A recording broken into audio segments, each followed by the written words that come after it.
Hey everybody, welcome back to my channel. Today we have some paranormal romance recommendations for you.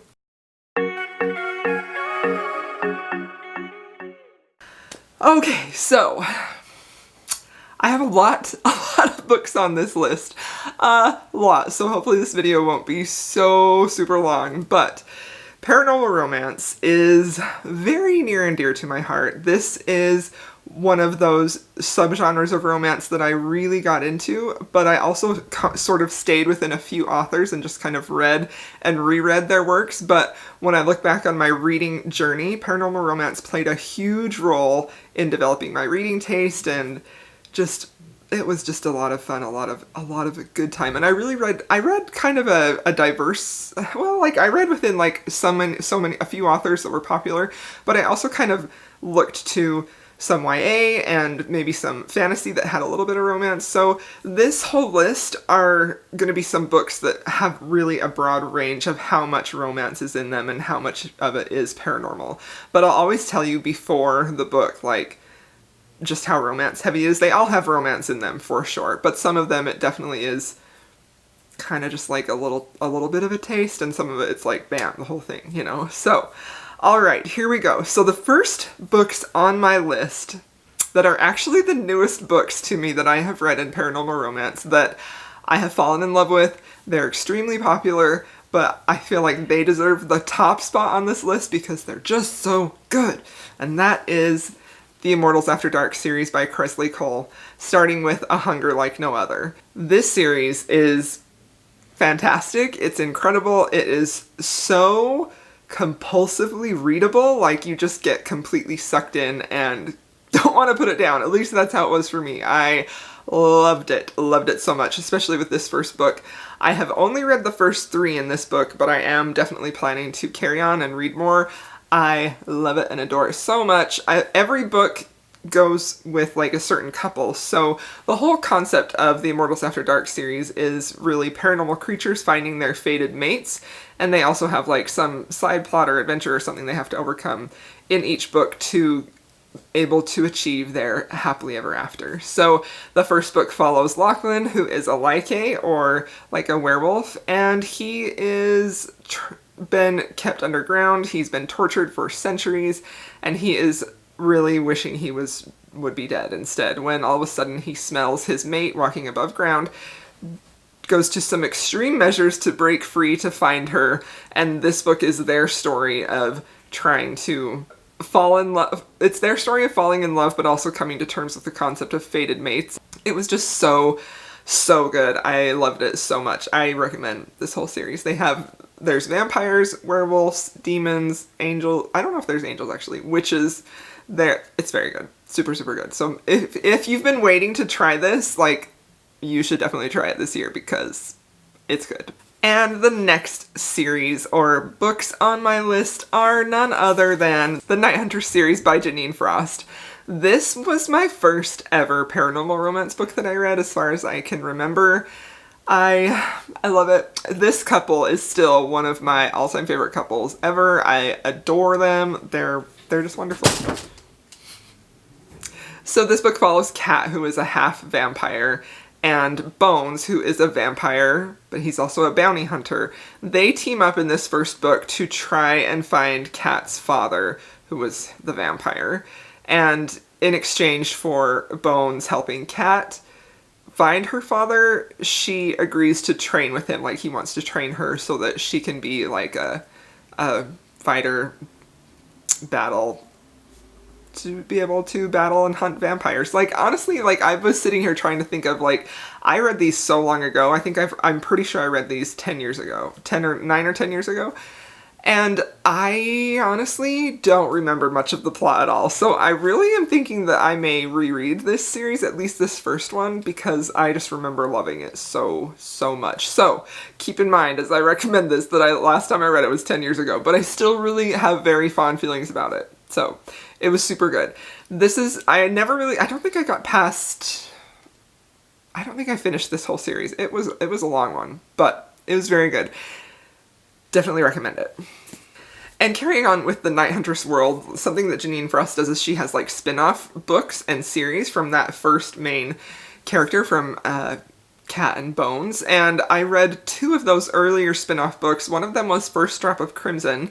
This is with a human girl, Denise, who has a really dark, secretive past, and she's being hunted by some demon shapeshifter.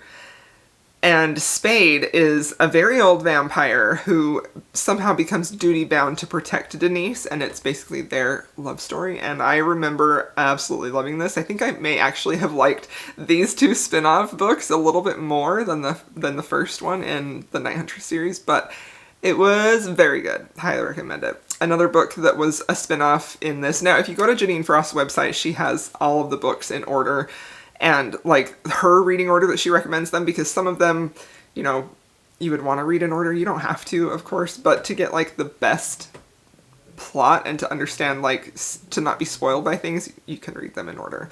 But another book is The Eternal Kiss of Darkness by Janine Frost. This is another spin-off. This is with Mencheris? I don't know. He is a master vampire who is being tortured in a warehouse, and walking home one night is a private investigator human named Kira, and she hears a bunch of sounds and noises coming from that warehouse, so she goes to investigate. She finds Mencheris and she rescues him. Now, this book was really interesting to me because it's one of those things that was kind of rare back then, where you actually saw the really strong human woman rescue the vampire, and I just thought that was so great. I adored this book. I still remember this is one of my favorites in the series, so definitely recommend that one too. Another book that I could not talk about is Dark Lover, which is book 1 in the Black Dagger Brotherhood series by J.R. Ward. This is a very, very popular series. Anytime you Google paranormal romance, it's like the first one to come up. I actually think this is the top rated paranormal romance book on Goodreads just because it has been read so much. There are some mixed opinions with this. Some people love it, some people don't. I read this very long time ago, so I didn't recognize any of the problematic elements at the time, which I have heard. There are a few, I'm not entirely sure what they are, but this series is just really iconic, and I really remember enjoying it. I actually am going to be rereading some of them this fall for the Paranormal Romance readathons that we're having, but I really thought this was a very interesting world. I thought that it was really interesting how it was created. And so the Black Dagger Brotherhood are vampires, and each book in this series goes with one vampire and the human that they fall in love with, or I think there's a fated mate. Is there? I can't remember if there is or not. It seems like there was some type of like a fated mate pull with each couple.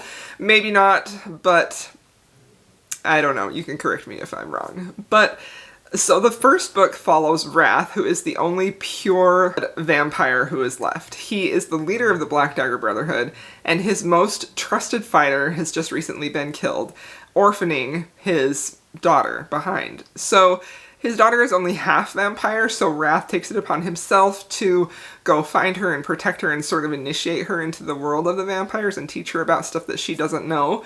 They, of course, end up falling in love. There's this really big background plot. It's just good. I just really liked it. And yeah, I'm also really curious to reread this and see how I feel about it. I do remember really enjoying it, so I don't know if my taste holds up after 10 years. We'll see.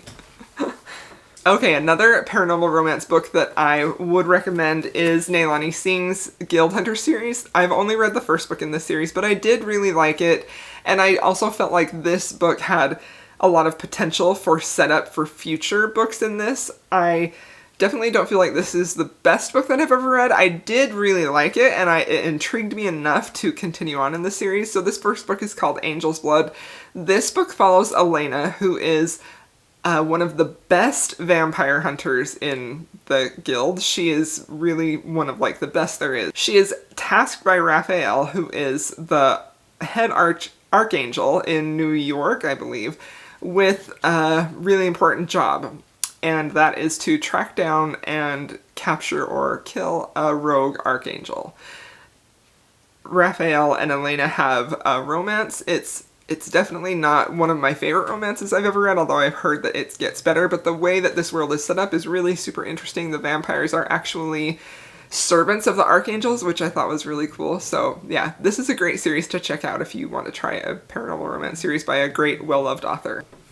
And the next book that I have to recommend is the Dark Fever series by Karen Marie Moning. Now, I also read this book quite a few years ago, and this is, at the time when I read it, there were only 5 books in this series, and that was all that I've read and all that I recommend. I know that it has gone on further, so I'm not quite sure about those new books, how good they are, but I do remember really, really enjoying this series when I read it. This series is basically about, so the first book, Dark Fever, starts out with, we have Michaela, who also goes by Mac, and her sister has been murdered, and she leaves one clue behind that Mac thinks is the clue to find her killer. So Mac travels to Ireland to try and hunt down her killer, and when she's there, she realizes that she has the sight, so she can see the world of the Fae. Now, she's also followed by this dark and mysterious man named Jericho, who follows her every move, and they have some interaction along the way, and there's a bunch of mystery surrounding Jericho. And she's also being pursued by Villain, who is a ruthless Alpha Fae Lord. So he has the power to make human women addicted to him. So this is a really interesting series, and I feel like you don't really get the payoff of the romance until you get several books in. But it's also just a really compelling and intriguing urban type of fantasy, paranormal fantasy. I really remember loving and enjoying it. I really like any books that have the Fae in them. I think that's a really interesting concept that you didn't really see a whole lot of. This book was written way before Akatar and Akamath, those books were published. And it was interesting to see how this was told, just this take on the fairy world. I feel like you can do so much with the Fae that it's really interesting to see each author's interpretation, and this one was really pretty interesting. I liked it a lot. I thought it was a great series, so definitely check that out if you haven't yet. And the next book that I have to recommend to you is technically not a paranormal romance. So this is a paranormal book for sure. The romance in it is definitely low-key, but I feel like what you get in the romance is very, very enjoyable and satisfying, although I do admit at the end I was wishing for more, so keep that in mind if you read this, but I also highly recommend it because I think it was a wonderful book, and that is Sunshine by Robin McKinley. So this is one of her, I feel like, lesser known books. I think Robin McKinley is typically known for more medieval fantasy, her young adult series. This is definitely an adult series. It is not a YA. And I just loved this story. It was so unique. So this story follows Ray, whose nickname is Sunshine. Now this book was published in 2003, so that's even before Twilight was published.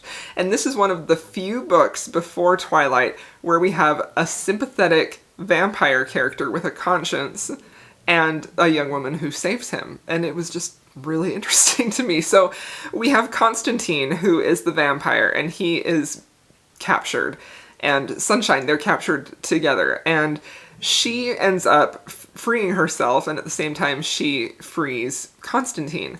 They end up forming this alliance and eventually a bond later on. So this is a really, honestly, one of the most interesting looks that I have ever seen in the opposites attract trope. They are such complete opposites. Sunshine, her nickname is literally Sunshine, which is, death to the vampires in this world. And he is just so dark and broody, and it's just very interesting. I will say a little bit of a caution. This book is very typical of Robin McKinley in that you do have her sort of rambling inner dialogue that can kind of go on for a long time, so beware of that. But I still feel like, I don't know, like, I feel like there are some, I can forgive that sometimes if the meat of it, if the concept of it, if the character interaction is so good that I can forgive that, and I definitely feel like that happened here. I felt like the relationship between Constantine and Sunshine was so completely compelling. I just loved it. It wasn't a fast read, and there were definitely some parts, especially at the beginning and then later on towards the end, that were that sort of rambly inner dialogue type of writing that was kind of slow to get through, but the rest of it was so good. So This is an interesting one. If you're definitely looking for a different type of paranormal romance, I would suggest checking this out because it's definitely interesting. And another book that I have that is sort of light on the romance, but is very, very, very just wonderful when you get it, and that is Keturah and Lord Death by Martine Leavitt. Yeah, Martine Leavitt. I also read this book several years ago. It's a short book. You could probably read this in an afternoon, to be completely honest. This is a YA book as well. It won the National Book Award. It's a beautiful book, and I don't ever feel like anybody ever talks about this. It's quite a bit older, that's true, but it's just so dang lovely and just perfect. So this book is sort of a Death and the Maiden trope with a twist. That's basically what this is. So if you're a fan of that, definitely check this out because it was very, very good. So in this book we have Keturah, who follows a deer into the woods, and she ends up getting lost and has lost for a very long time to where she realizes she's to the point of death. And she realizes that because Death arrives as a handsome young lord who's very melancholy and very somber and also very stern. They end up talking for a bit, and Keturah is known for storytelling, and she charms Death into making a deal with her that she, in exchange for telling a story to him, he will give her 24 hours to live as long as she finds her one true love within that time. It's just so good. It's honestly, it's just a lovely little interesting, just so good. So this is a YA, so the romance is definitely lighter, but it's just very beautiful and just really interesting. So I honestly would recommend anyone pick this up, but definitely go into it realizing it's a very light romance, but it's just so good. So check it out. And another book I wanted to mention is Blood and Chocolate. This book is another old one. I believe this was published in like 1996-ish, in the 90s. And this was before we had the big boom of YA. And I read this many a year ago when I was much younger, and I remember just being completely sucked into this story. It's very different from the YA that we're used to today. It's a little bit more literary fiction in writing style, and it also, I think I remember this ends fairly bittersweet. It doesn't necessarily have a happily ever after. But this is such a beautiful story, and also kind of a little bit savage, where it really plays into that feeling of this young woman who's growing into her adulthood, and she's kind of feeling that anger and frustration at not being sure of that, like how she's feeling that transition from girl to woman. And it's interesting to see her sort of write about that conflicting feeling and put it into like a savage werewolf type of transformation. Because the other thing about this book is that the girl is the werewolf, it's not the boy. So she is the werewolf. Her father was recently killed. He was the head of their werewolf pack. And she ends up meeting a teen boy. And he is really kind of obsessed with magic and is really like a believer in magic and really interested in. And the girl, Vivian, she is not allowed to tell humans what she is. They're not allowed to know what she is or anything about the werewolf world, but she kind of feels like if I told this boy who believes in magic, I think he would believe me and he wouldn't hate me and he wouldn't think that I'm a monster. And so it's that whole story.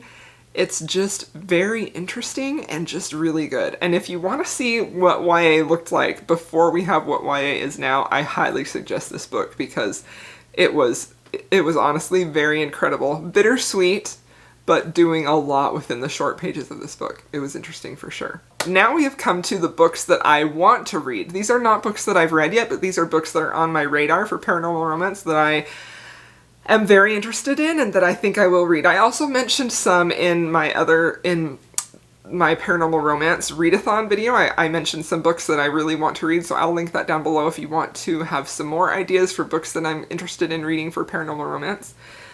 But one of the books that I would really like to read is The Vine Witch. So this is a book about witches, which I feel like there are kind of not very many books about witches. And this one is about, like, there's this French vineyard where the witches are responsible for creating the spells that create the wine. A curse ruins the spells and the vineyard fails and they're not able to make the wine anymore. When suddenly a handsome man who relies on science and sort of spurns witchcraft comes along, and he thinks that he can be the one to save the vineyard and get it back to making wine. But there's a witch named Elena who knows that it's not going to be solved by science, that there's a hex on the vineyard, and she's trying to figure out how to fix that. This book sounds really interesting to me. I don't think that it is labeled as a paranormal romance. When I was reading through the reviews, I felt like a lot of people were complaining at how much romance there was in it, so I am intrigued by that. So I think this one will be pretty good. I'm interested in this. I think it sounds really interesting. Another book that I'm interested in reading that I have had for a long time, which I haven't picked up, is Moon Called by Patricia Briggs. This is the Mercy Thompson series. Mercy Thompson is basically a mechanic and a coyote shapeshifter. I know this is a very long series. I know it's very well beloved. I don't know how much romance is in the first one or if it's more of an urban fantasy, but I know romance comes into it later on. I'm just really into it and I would like to pick this up sometime soon. Another book that I would love to pick up that I have had for a while is Succubus Blues by Rochelle Mead, and I feel like most of us loved and read and loved the Vampire Academy series, which was her YA series all about vampires. This is her adult book. This is basically about Georgina, who is a succubus who steals the souls of mortal men who would do anything just to touch her. At this point, she's working in a bookstore, which I thought was fun, and she's pining after this writer named Seth, who she is not allowed to touch. That's all I know about it. I think it sounds interesting setup. I loved Vampire Academy. I haven't read them in a long time, but I remember dearly loving them, so I'm really curious to see what I think of this too. Another book on my radar that is a little bit different is The Smoke Thief. So this is an interesting little book that I found on a couple of lists for both historical romance and paranormal romance, so that kind of caught my eye. This is basically about dragon human shapeshifters. So this has Rue, who is half dragon and half human, and she is a jewel thief of much renown that nobody can catch. Kit is the alpha leader of the Draken, and he is tasked with catching this thief. I also think that it may have a love triangle, maybe? I don't know if it does or not. I know that's going to turn a lot of people off. It sounded like there was another man in here, but I don't know how much of a part he would play in that. Anyway, it sounds really interesting.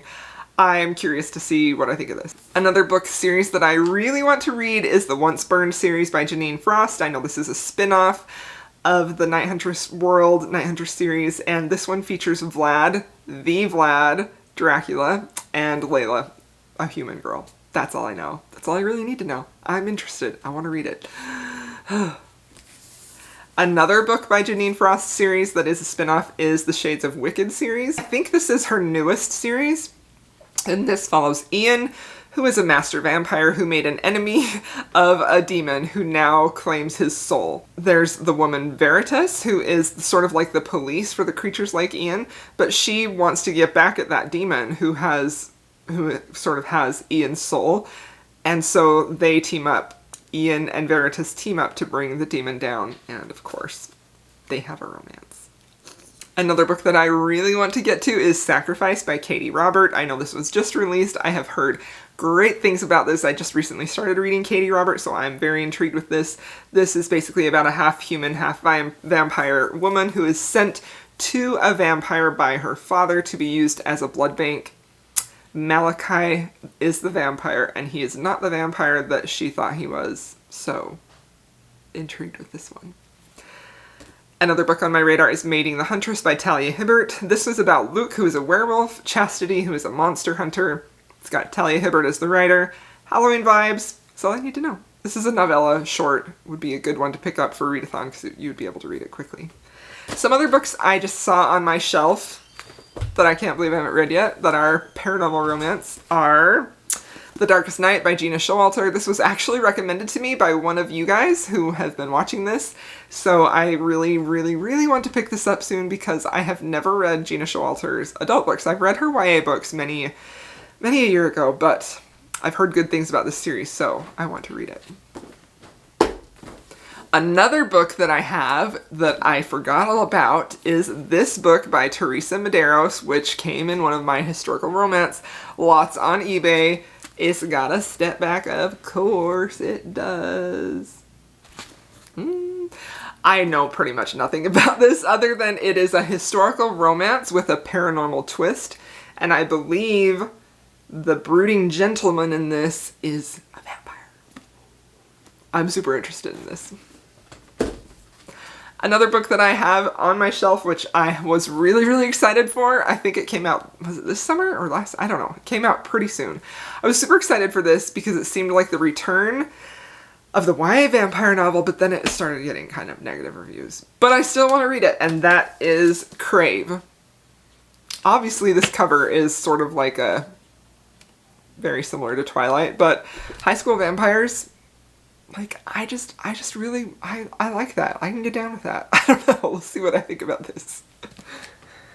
And the last book that I have to share with you guys is Charmed Souls by Abby Glines. This book, I think this book is about witches. I don't really know. This book is basically, I think this is about witches, yeah. Shall I read it to you? They say blood is thicker than water, but I was never proud of mine. A female born into the Camelot bloodline was destined to possess three things they couldn't change: a crazy mother, an unfair man of beauty, and a charmed soul that was black as night. I'm interested. Until Wraith Scott crashed into my life and tore it apart, he made me feel what I had spent my entire life never wanting to feel. He brought out a darkness I'd not known was inside me, and just when I thought I was becoming everything I had sworn I would never become, he was gone. I read her books a few years ago, and she did have sort of like a paranormal YA book that I kind of liked. I think it was called Existence. So yeah. All right. Those are my paranormal romance recommendations. Let me know what you would add to my list and what your favorite paranormal romance Let me know what your favorite paranormal romance book is down below. Or if maybe you aren't feeling up to leaving a comment, just leave me an emoji so I know you were here. Thanks so much. I'll see you in my next video.